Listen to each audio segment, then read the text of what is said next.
Just after 7 p.m., the sky over Bass Strait was unusually calm, a blanket of fading blue stretching between mainland Australia and King Island.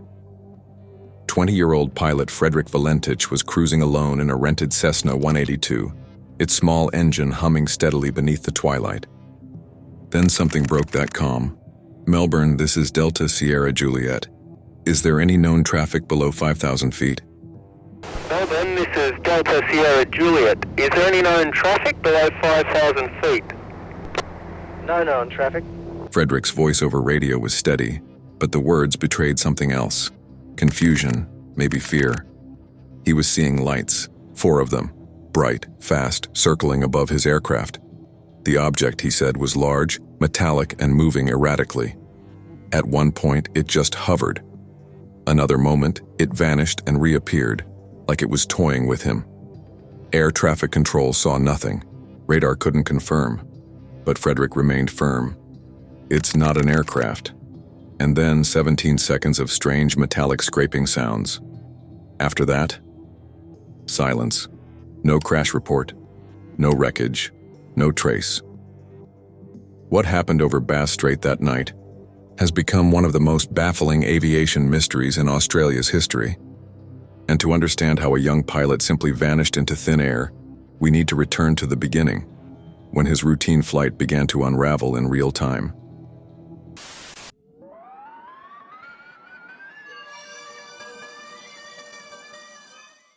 To most, the stretch of sky between Victoria's southern coast and King Island was just another quiet flight path. Light aircraft moved regularly between the mainland and the sparsely populated island, ferrying mail, supplies, and the occasional private pilot chasing flight hours. The world felt routine at that altitude. Open skies above, dark ocean below, and not much in between. Frederick Valentich knew that flight well. At just 20 years old, he was a licensed pilot working toward his commercial credentials. Friends described him as enthusiastic, meticulous, even a little obsessive, especially when it came to aviation. He idolized the Royal Australian Air Force and spoke often about one day flying for them. He was also a quiet believer in the unexplained, particularly UFOs, a detail that would later draw both scrutiny and sympathy. On the surface, he was prepared. He'd rented a Cessna 182L under clear weather conditions, submitted a proper flight plan, and was expected to land on King Island around nightfall. There was no cargo, no passengers, just Frederick and the open air. The flight should have been uneventful. But in the weeks leading up to that day, subtle signs had begun to unsettle a few locals across southern Victoria. A farmer outside Geelong mentioned strange lights low over the tree line, moving silently and changing direction too quickly for any known aircraft. A fishing crew near Cape Otway, Valentich's planned flight path, reported an erratic green glow trailing their boat late one night. Most brushed off the accounts. But for some, a quiet pattern was beginning to emerge. No formal alerts were issued. No warnings were sent, just whispers, half believed, half dismissed. So when Frederick took off that evening, he had no reason to expect anything unusual, and yet somewhere over that cold, empty strait, something unexpected appeared in the sky. In the next chapter, we'll revisit the exact transmission that followed, the one that would become central to one of Australia's most confounding aviation disappearances. Frederick's flight had been routine, until it wasn't.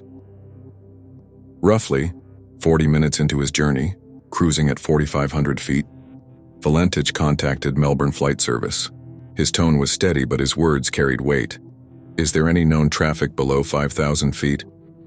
The controller responded, "Negative. No aircraft in his vicinity." Frederick paused. Then came the words that would define the case forever.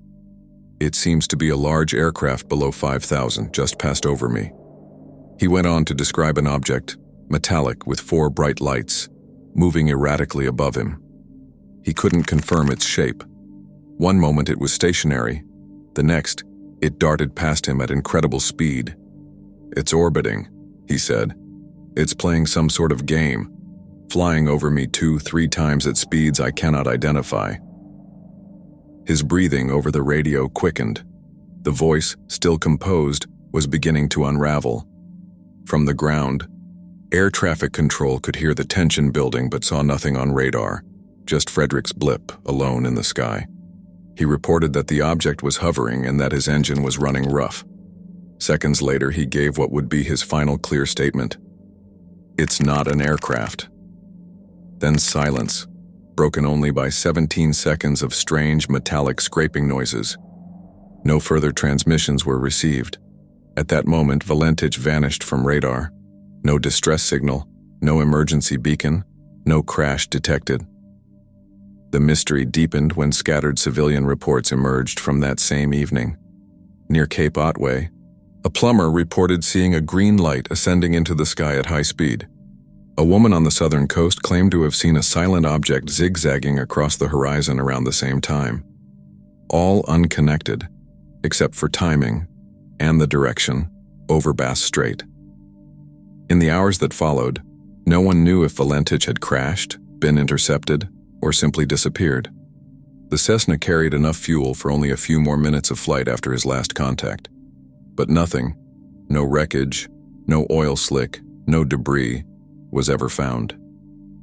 Authorities launched a full-scale air and sea search. Navy divers, helicopters, and reconnaissance planes combed the strait. Not a single trace of aircraft or pilot turned up. Back on land, questions began to swirl. What had he seen? Why had he sounded so certain it wasn't a conventional aircraft? And what caused those chilling final sounds? The encounter had ended. But the investigation and the controversy was only beginning. In the days that followed the disappearance, headlines across Australia lit up. A young pilot gone without a trace, a chilling final transmission, and perhaps most unnerving of all, an unidentified object reported in his final moments. Authorities responded swiftly. A search operation was launched. Planes, helicopters, boats, sweeping a wide corridor across the Bass Strait.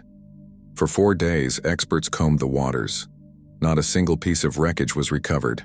No oil slick, no debris, no body. Media coverage was divided. Some outlets focused on the human tragedy. A young man lost at sea, likely the victim of engine failure. Others leaned into the mystery. What had he seen? Why had his final words insisted it's not an aircraft? The investigation only deepened the mystery. Air traffic control had recorded Valentich's full transmission, including the 17 seconds of strange metallic scraping noises that followed. Experts analyzed the audio. Some believed it could have been engine interference.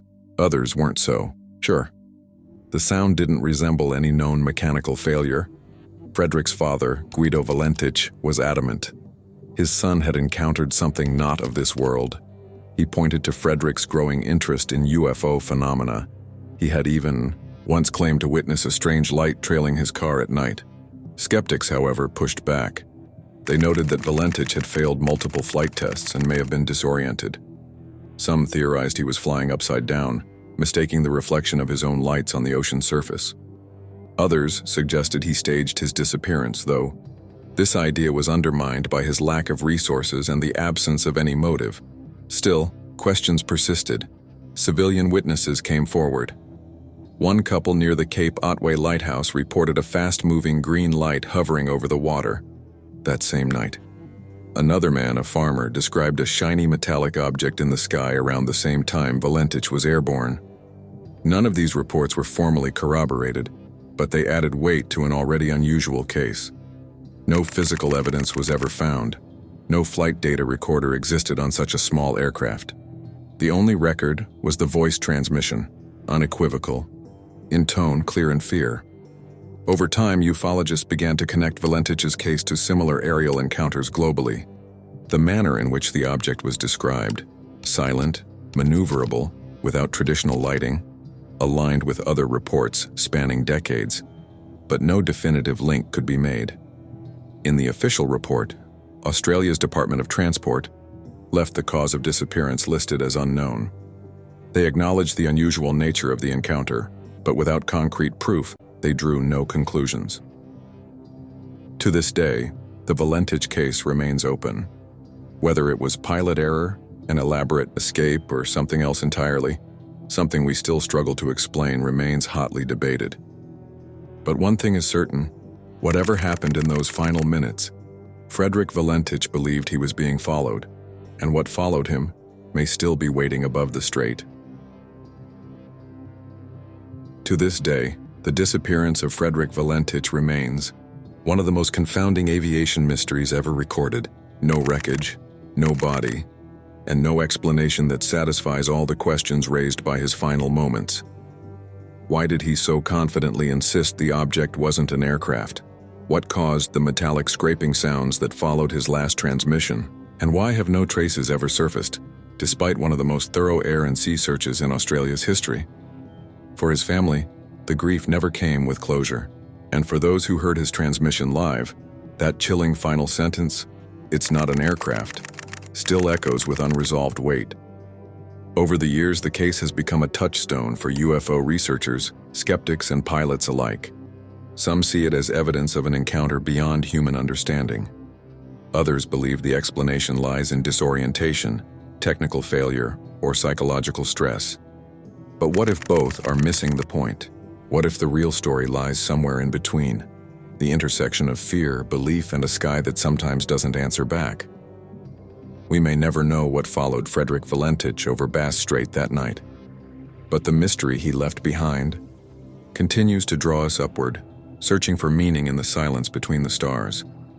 What do you believe happened? Let me know your thoughts below. And as always, stay curious. Was Frederick Valentich truly intercepted by something not of this world, or could his disappearance be explained by something far more earthly? Share your theory in the comments below.